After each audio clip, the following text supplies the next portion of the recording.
My name is Cydni Elledge. I am from Detroit, Michigan. I was born and raised here from the West Side.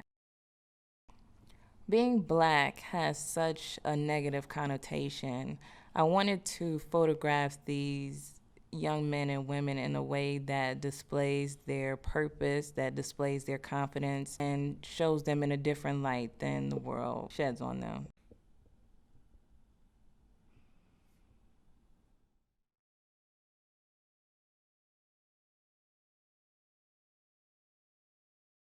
Whenever I see a young, it doesn't even have to be a kid. If it's just a young person from 9 to maybe even 25, sometimes I go back and forth in my head with whether I want to approach them or not.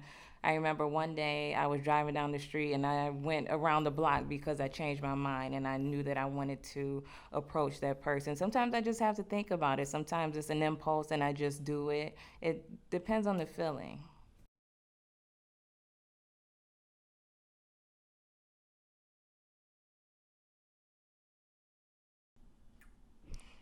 When I meet and I photograph these young men and women, I do see my peers. I see my nephews when they get older. I see my friends. I feel a very personal connection to each and every one of them.